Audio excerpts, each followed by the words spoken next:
warahmatullahi wabarakatuh. Saya Rejina Musaba. Saya Muhammad Kabar. Saya Haikal Fasya. Oke, baik, pada video kali ini kami ingin menjelaskan tentang modul, yaitu modul CNA Introduction to Network. Baik, assalamualaikum warahmatullahi wabarakatuh. Saya Haikal Pasya dari program studi teknologi rekayasa internet dari kelas 2B.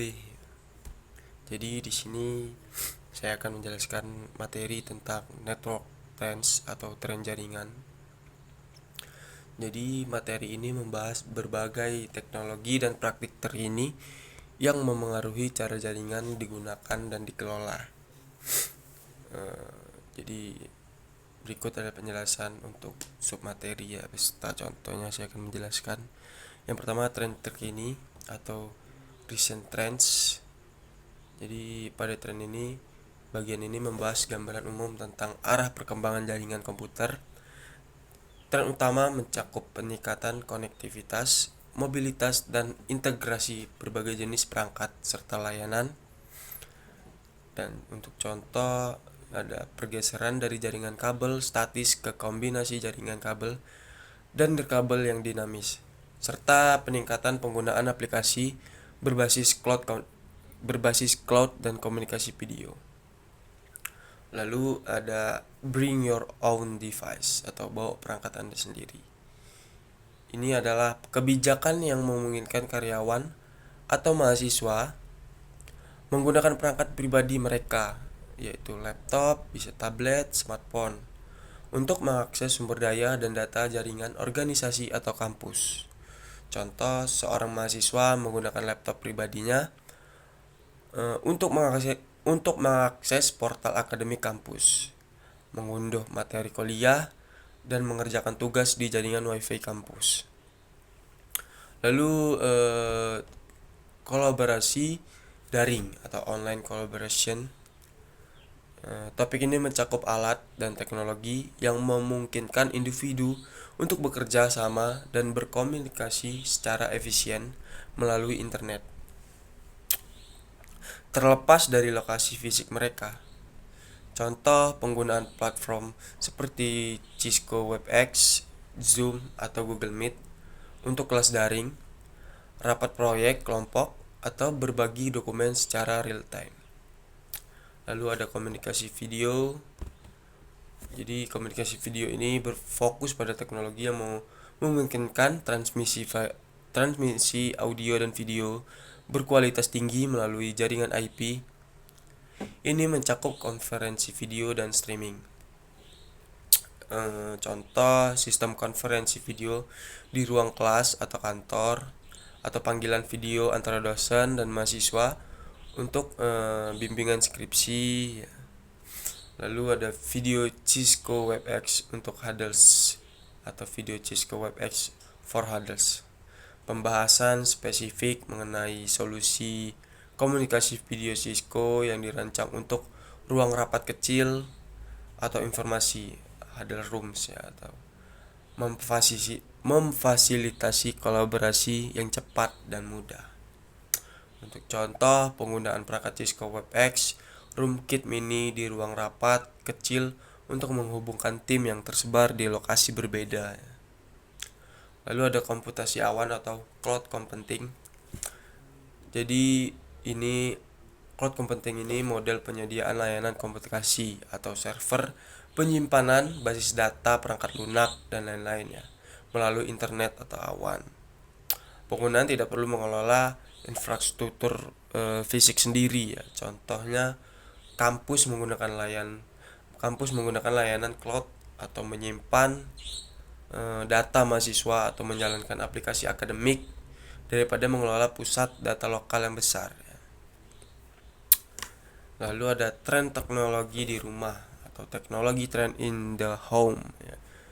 Jadi topik ini membahas bagaimana teknologi jaringan merambah lingkungan rumah ya, termasuk perangkat smart home dan peningkatan kebutuhan bandwidth untuk hiburan dan kerja jarak jauh. Untuk contohnya penggunaan asisten suara, pencahayaan pintar, dan jaringan rumah dan jaringan rumah yang kuat untuk mendukung streaming video 4K dan game online ya. Lalu ada jaringan power line atau power line networking. Di topik ini teknologi yang menggunakan kabel listrik yang sudah ada di dalam gedung untuk mentransmisikan data jaringan. Ini berguna di area yang sulit dijangkau ya oleh kabel Ethernet atau sinyal Wi-Fi.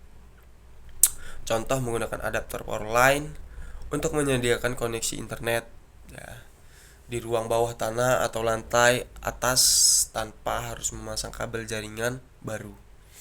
Lalu ada broadband nirkabel atau wireless broadband. Jadi ini layanan akses internet berkecepatan tinggi yang disampaikan secara nirkabel, seringkali melalui jaringan seluler atau 4G, bisa 5G, atau teknologi nirkabel tetap atau fixed wireless ya. Contohnya menggunakan modem seluler 5G di daerah pedesaan sebagai alternatif untuk koneksi kabel, atau menggunakan Wi-Fi publik di kafe atau bandara. Oke, cukup sekian penjelasan tentang materi tren tren jaringan ya. Jadi sekian ya tentang penjelasan materi tren jaringan dari saya. Jadi ya langsung saya akhiri. Wassalamualaikum warahmatullahi wabarakatuh. Halo semua, saya Resto Anggara, NPM 25782051 dari kelas 2B Teknologi Rekayasa Internet. Nah, oke, di sini saya akan menjelaskan yaitu pada modul 1 yaitu di 1.2 yaitu tentang network komponen. Nah, di network komponen ini ada 5 jenis, yaitu yang pertama yaitu ada host role, adalah peran yang dimiliki suatu perangkat atau host dalam jaringan. Nah, di dalam sebuah host bisa berperan sebagai klien, yaitu tentang sebagai meminta layanan data. Nah, contohnya seperti laptop kita buka si Google. Nah, lalu ada server. Nah, server ini memberikan layanan data untuk ke laptop bisa mengakses ke website atau web. Nah, oke, yang ketiga ada board atau klien dan server. Di sini bisa meminta sekaligus memberi layanan. Contohnya seperti komputer yang berbagi file ke komputer lain. Nah, intinya host role ini berfungsi untuk perangkat dalam jaringan begitu. Oke, yang kedua di sini ada peer to peer. Ya, peer to peer ini adalah model jaringan yang dimana semua perangkat setara, artinya setiap perangkat bisa menjadi klien sekaligus server. Nah, untuk contoh peer to peer ini ada seperti laptop A mengirim file ke laptop B. Nah, tanpa surat server pusat. Yang kedua sini seperti berbagi file lewat Bluetooth atau LAN sharing. Intinya sini seperti laptop satu ke laptop satu gitu. Untuk ciri-ciri peer to peer ini tidak ada server utama. Yang kedua cocok untuk jaringan kecil. Yang ketiga mudah dibuat. Yang keempat yaitu ada keamanan dan penggunaan lebih sulit kalau skala besar. Nah, intinya semua perangkat saling berbagi langsung gitu. Yang di sini ada yang ketiga ada end device. End device adalah perangkat yang menjadi awal dan akhir komunikasi data dalam jaringan. Contohnya contoh end device ini ada PC atau laptop, smartphone, printer. Yang keempat ada server, yang kelima ada IP kamera, dan yang keenam ada yang terakhir ada smart TV dan lain-lain. Fungsinya sendiri seperti mengirim data atau menerima data. Nah, intinya end device yaitu perangkat pengguna yang memakai jaringan, perangkat yang menggunakan jaringan. Nah, di sini yang keempat yaitu intermediary device. Intermediary device ini adalah perangkat yang berfungsi sebagai perantara untuk menghubungkan end device dalam jaringan. Contohnya seperti router yang menghubungkan jaringan berbeda LAN ke internet. Nah, yang kedua di sini ada switch yang menghubungkan perangkat dalam LAN. Yang ketiga ada access point menghubungkan WiFi ke jaringan kabel. Nah, yang keempat ada modem. Contohnya seperti mengubah sinyal ISP menjadi sinyal jaringan. Oke, yang terakhir ada firewall untuk melindungi jaringan dari serangan gitu. Untuk fungsi intermediary device ini untuk mengarahkan jalur data atau routing. Yang kedua ada menghubungkan perangkat. Yang ketiga ada mengatur lalu lintas jaringan. Yang terakhir menjaga keamanan jaringan. Intinya intermediary device ini alat penghubung dan pengatur jalur jaringan begitu. Nah, yang terakhir yaitu ada network media. Nah, network media ini yaitu media atau jalur yang digunakan untuk mengirim data dari satu perangkat ke perangkat lain. Seperti jenis network media ada beberapa, yaitu ada kabel, tipe kabel atau wired, itu seperti kayak UTV atau Ethernet kabel. Yang kedua ada fiber optik. Fiber optik ini kalau tidak salah paling cepat dan jauh. Yang ketiga koaksial, itu jenis-jenis kabel dalam network media. Nah, di network media juga ada nirkabel atau wireless. Di sini seperti WiFi, Bluetooth, dan radio atau satelit. Nah, intinya network media ini jalur yang mengantarkan data atau sinyal lah. Nah, oke, untuk kesimpulannya di sini host role tadi yaitu peran perangkat atau klien atau server. Yang kedua peer to peer, semua perangkat setara saling berbagi langsung.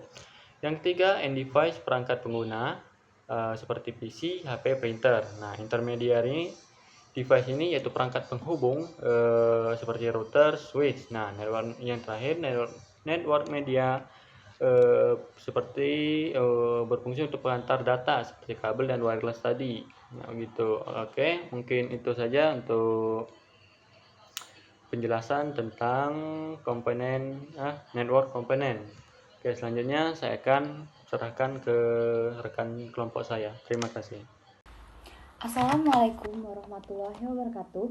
Perkenalkan, nama saya Firna Rakaran dengan NPM 25782115 dari Prodi TRI 2D. Jadi, di sini saya akan menjelaskan network representation and topologies. Saat membangun atau mengelola jaringan yang kompleks, seorang administrator jaringan itu perlu cara untuk memvisualisasikan koneksi antar perangkat. Nah, di sini pentingnya kita memahami apa itu representasi jaringan. Bayangkan, jika kita punya sebuah peta tanpa simbol yang jelas, tentu saja kita akan tersesat. Begitu juga dengan jaringan. Kita menggunakan diagram untuk melihat di mana perangkat kita berada dan bagaimana mereka terhubung. Yaitu ada komponen dalam diagram jaringan. Secara umum, ada 3 kategori utama simbol yang sering muncul dalam diagram. Yang pertama, itu device atau perangkat ujung. Nah, ini adalah perangkat yang sering kita gunakan sehari-hari seperti desktop, komputer, laptop, printer, ID phone, hingga wireless tablet. Nah, perangkat inilah yang menjadi sumber atau tujuan akhir dari data. Yang kedua, ada intermediary device, yaitu perangkat perantara. Perangkat ini bekerja di balik layar untuk memastikan data kita sampai ke tujuan. Contohnya itu ada wireless router, LAN switch, router, hingga firewall application untuk keamanan. Yang ketiga ada network media, yaitu media jaringan.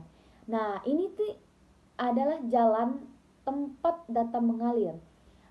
Ada tiga garis, yaitu garis biru yang bergelombang mewakili wireless media, garis hitam lurus mewakili LAN media, garis merah dengan simbol petir itu mewakili WAN media.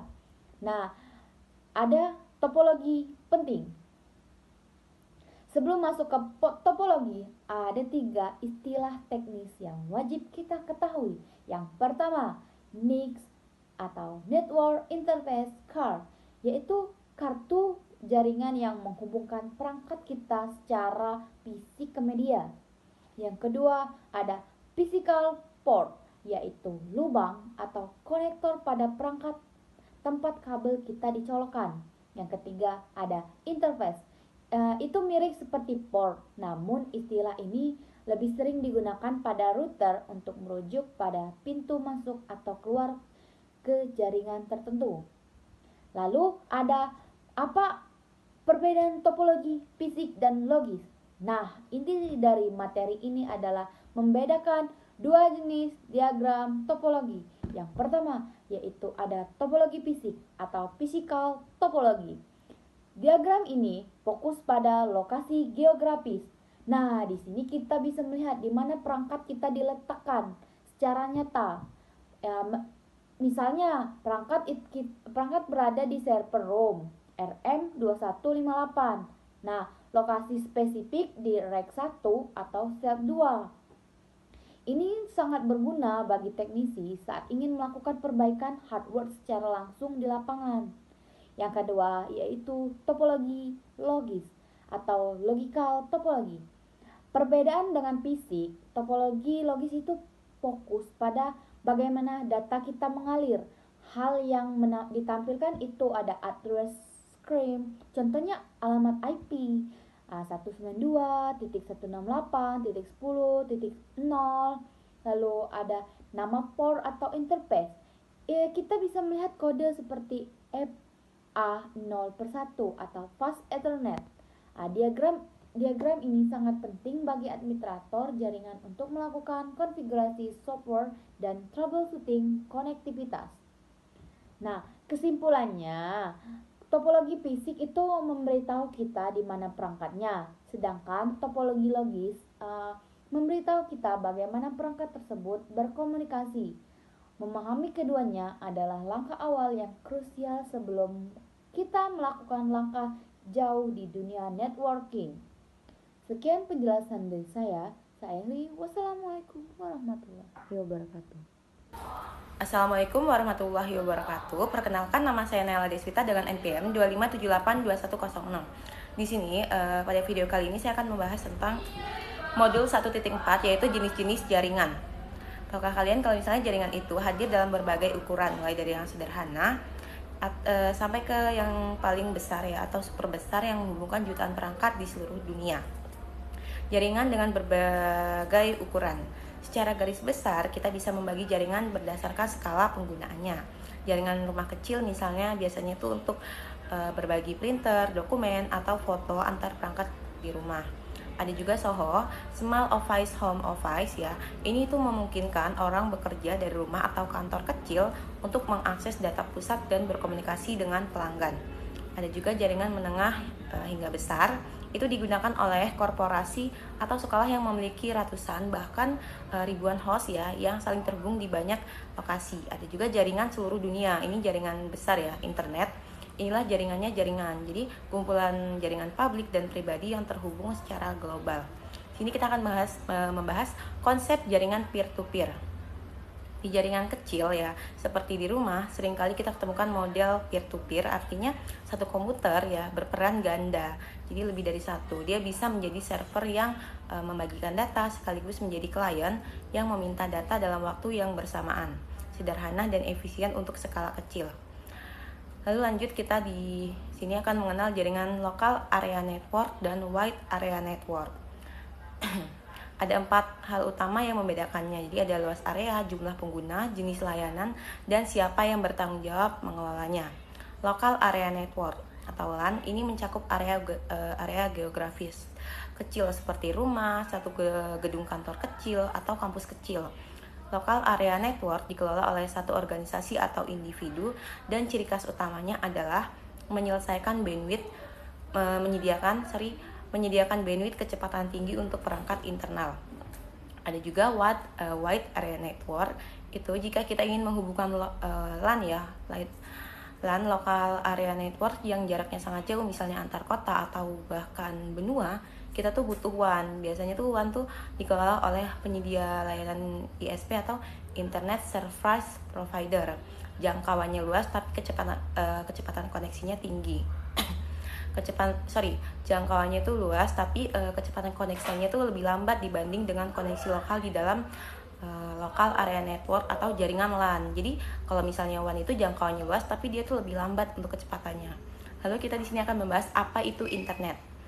Gampangnya, internet adalah kumpulan jaringan LAN dan jaringan WAN yang saling terhubung di seluruh dunia. Internet bukan milik satu orang atau sekelompok pun. Jadi agar komunikasinya tetap lancar, ada lembaga seperti IETF, ICANN, dan IAP ya, yang menjaga standar dan protokolnya supaya semua perangkat itu bisa berbicara dalam bahasa yang sama. Lalu di sini kita akan menjelaskan intranet dan extranet. Terakhir, ada dua istilah yang mirip dengan internet tapi berbeda aksesnya. Jadi intranet ini adalah jaringan pribadi ya, LAN atau WAN milik organisasi yang hanya diakses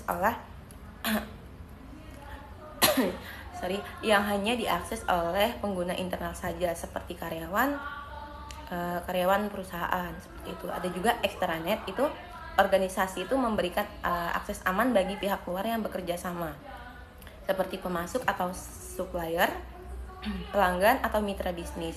Jadi kalau kita lihat diagram lingkarannya, intranet ada di paling privat ya. Ada di paling dalam, dia paling privat. Extranet itu di tengah, itu terbatas untuk mitra, dan intranet adalah area publik yang paling luar. Oke, mungkin cukup sekian video dari saya mengenai modul 1.4 ya.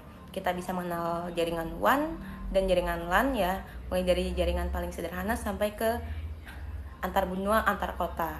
Ada juga pengertian intranet dan extranet. Nah, sekarang jadi kita sudah tahu tentang jenis-jenis jaringan. Sekian video dari saya, kurang lebihnya saya mohon maaf. Saya akhiri. Wassalamualaikum warahmatullahi wabarakatuh.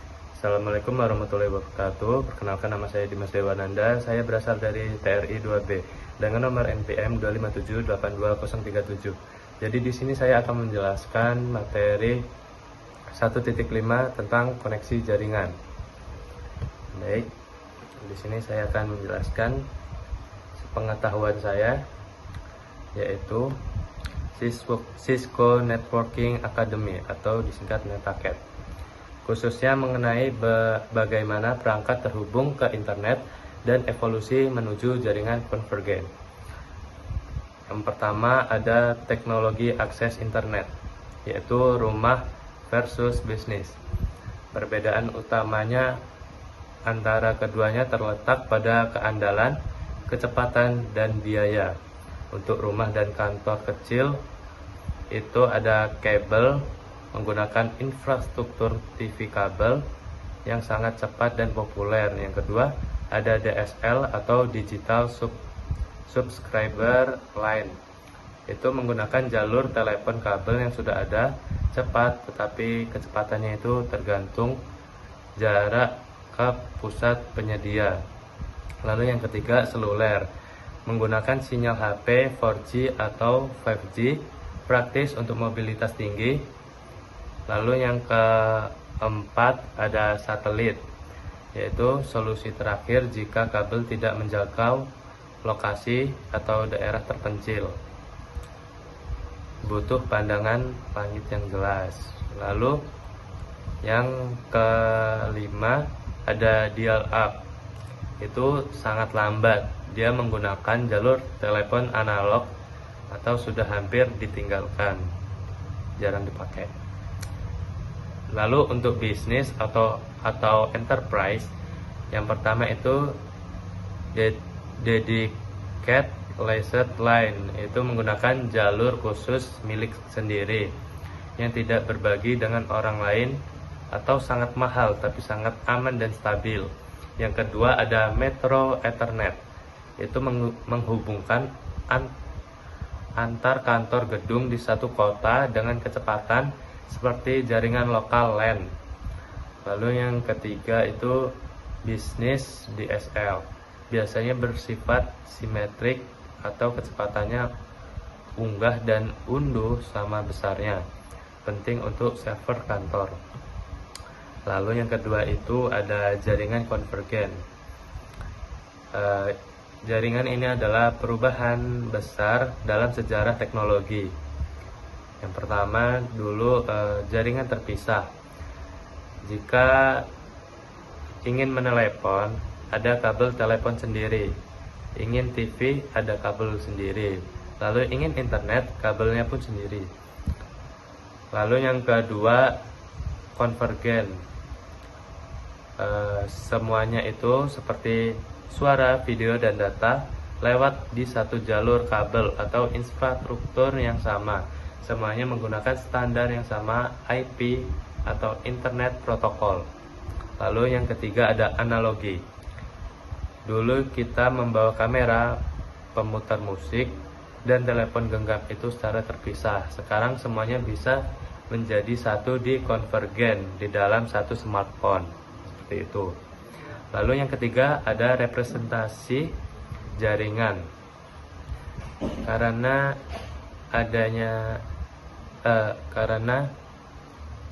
tentang aktivitas paket tracer ini adalah langkah awal untuk mulai mempraktikkan teori di atas secara virtual.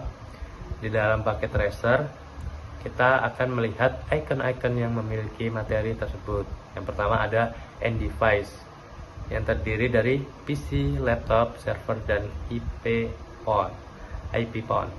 Yang kedua ada intermediary device yang terdapat router, switch, dan firewall. Yang ketiga ada media yang terdapat kabel tembaga atau copper, serat optik atau fiber, dan terakhir nirkabel atau wireless. Karena sebelumnya kita sedang mengerjakan proyek simulator otomasi jaringan dengan Python, pemahaman tentang jaringan konvergen yang sangat penting.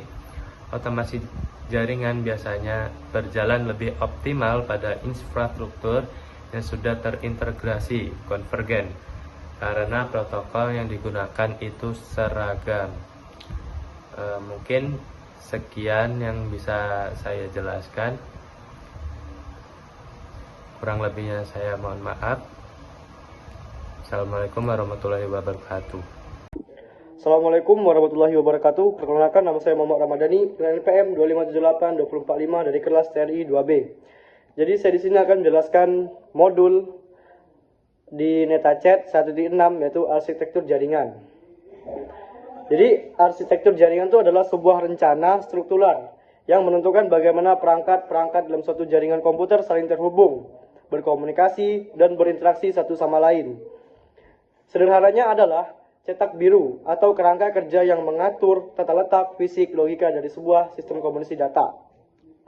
Komponen-komponen dalam arsitektur itu ada 3. Yang pertama ada hardware, yaitu perangkat keras seperti router, switch, server, dan kabel. Selanjutnya ada software, sistem operasi jaringan dan aplikasi pendukung. Selanjutnya ada protokol, aturan main agar perangkat bisa saling berbicara seperti TC, IP, dan atau HTTP. Jadi 2 jenis arsitektur berdasarkan hubungan logika. Ada 2 model hubungan yang paling umum digunakan dalam dunia teknologi. 1. Client server. Model di mana ada satu lebih komputer pusat server yang menyediakan layanan atau data. Sementara komputer client meminta layanan tersebut. Contohnya adalah saat kita mengakses website atau database kampus. Yang kedua ada pertoper P2P. Di sini komputer memiliki kedudukan yang sama, tidak ada server tunggal. Setiap perangkat bisa menjadi penyedia data sekaligus penerima data. Biasanya digunakan untuk berbagai file dalam skala kecil atau melalui jaringan khusus.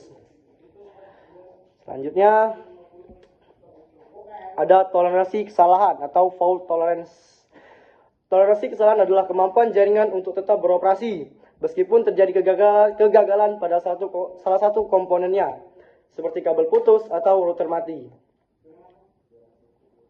Redundansi. Kunci dari aspek ini adalah menyediakan jalur cadangan. Jika satu jalur gagal, data secara otomatis akan mencari jalur lain. Untuk contohnya, penggunaan topologi mesh, di mana setiap titik memiliki banyak koneksi, sehingga tidak ada single point of failure. Yang kedua ada skabilitas. Skabilitas mengacu seberapa mudah jaringan dapat tumbuh dan berkembang untuk mendukung pengguna baru dan layanan baru tanpa mengorbankan kinerja. Desain hierarkis. Arsitektur yang baik biasanya dibagi menjadi beberapa lapisan seperti akses, distribution, dan core. Dengan cara ini, kita bisa menambahkan beban di satu bagian tanpa harus membongkar seluruh sistem. Yang kedua ada efisiensi. Jaringan yang scalable memungkinkan penambahan ribuan perangkat dengan dampak minimal pada kecepatan akses pengguna lama. Yang ketiga ada kualitas layanan atau quality of service. Quality of service adalah mekanisme untuk mengelola lalu lintas jaringan agar aplikasi yang sensitif terhadap waktu tetap berjalan lancar. Untuk prioritas datanya, jaringan harus bisa membedakan jenis data. Misal, lalu lintas voice over IP, VoIP IP, atau video conferencing diberikan prioritas lebih tinggi daripada mengunduh file besar atau email. Untuk parameternya, kios menggunakan hal seperti bandwidth, lebar jalur, delay penundaan, dan jitter variasi penundaan. Yang keempat ada keamanan atau security. Keamanan dalam arsitektur jaringan melibatkan perlindungan infrastruktur dari akses yang tidak sah, penggunaan atau pencurian data. Untuk contohnya, kerahasiaan, confidentiality, memastikan hanya penerima yang sah yang bisa membaca datanya, misal dengan enkripsi. Selanjutnya ada integritas, menjamin bahwa data tidak dapat diubah selama perjalanan dari pengiriman ke penerima. Selanjutnya, yang terakhir, ketersediaan, availability, memastikan pengguna yang sah selalu memakai akses ke sumber daya jaringan, mencegah serangan seperti DDoS.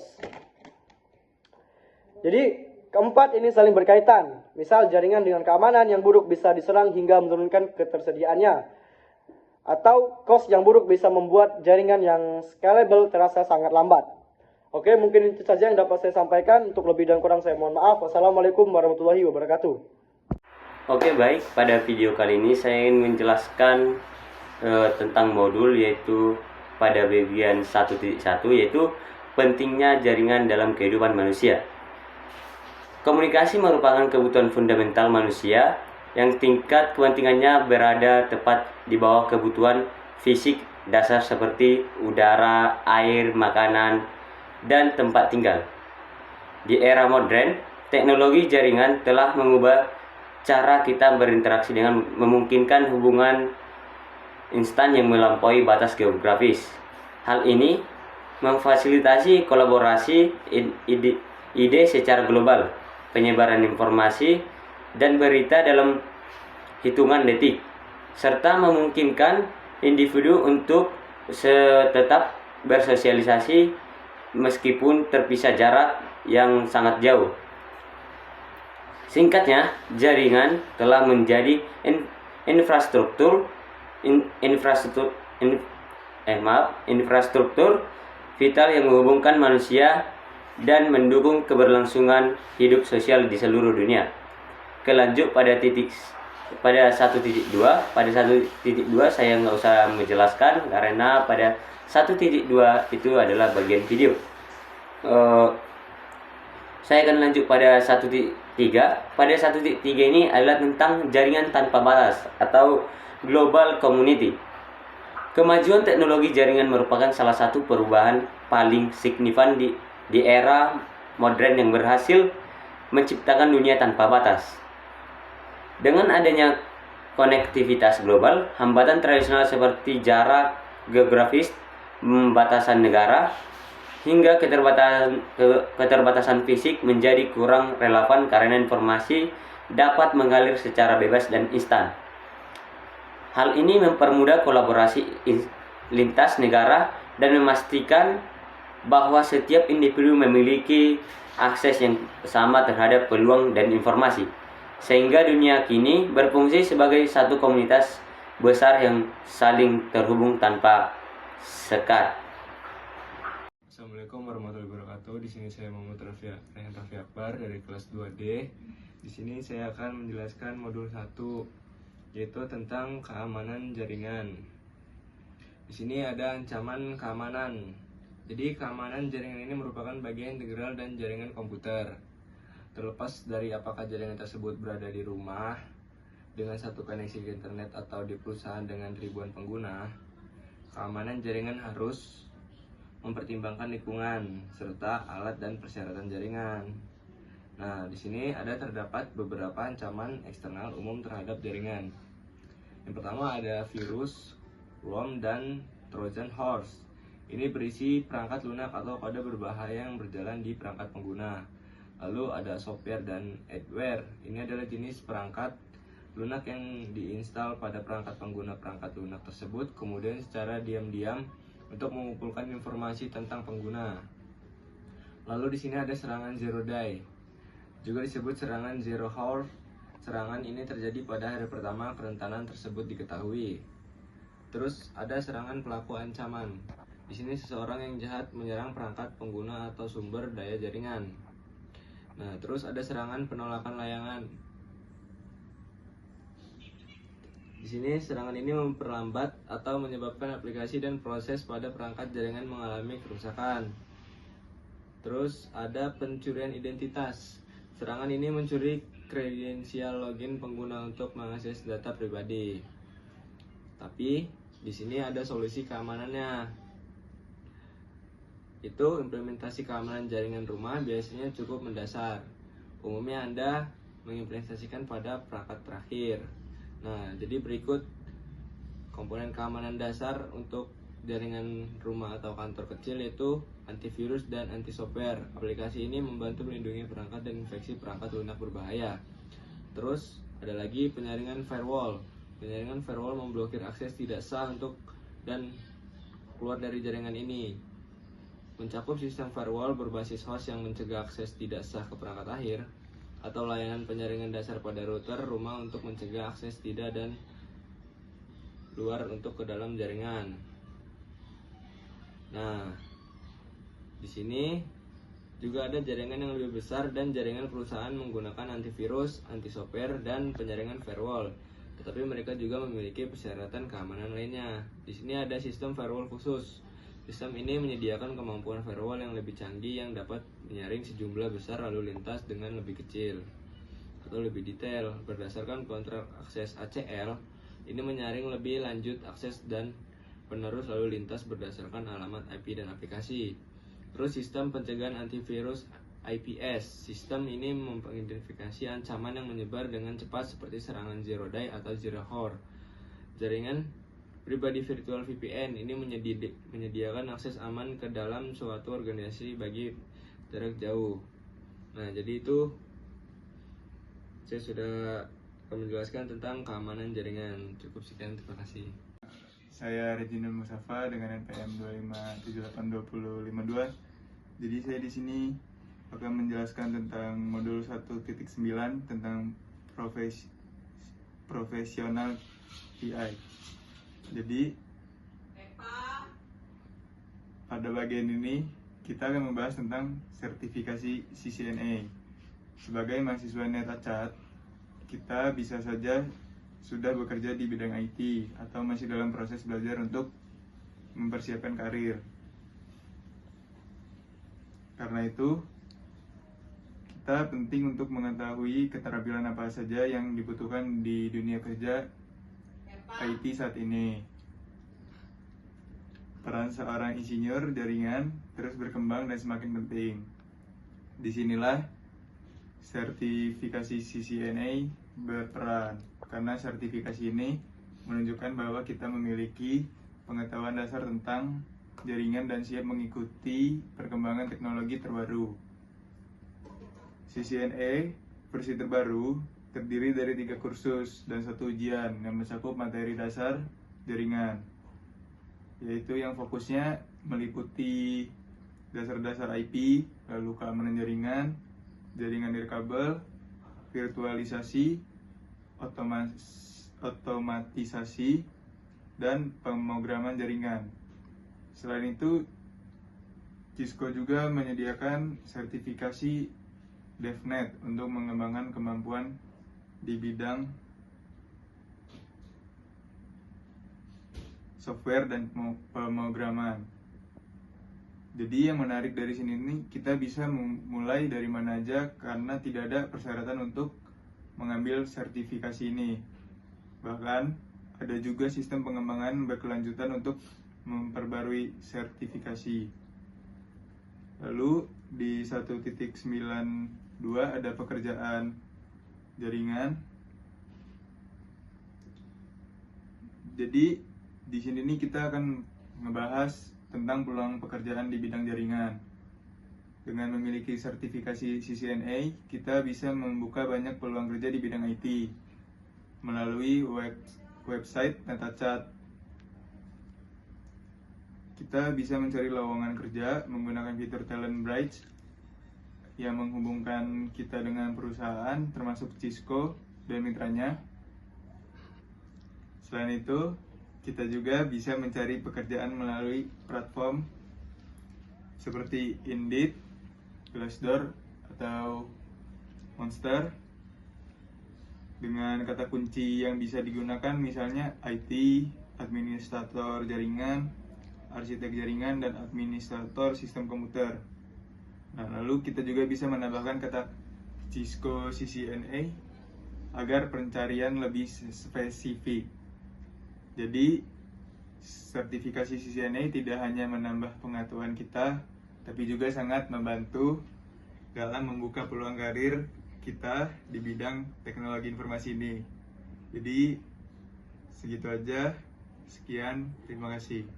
Oke, baik, cukup sekian hasil video kami. Walaupun ada kesalahan, mohon dimaklumi. Wassalamualaikum warahmatullahi wabarakatuh.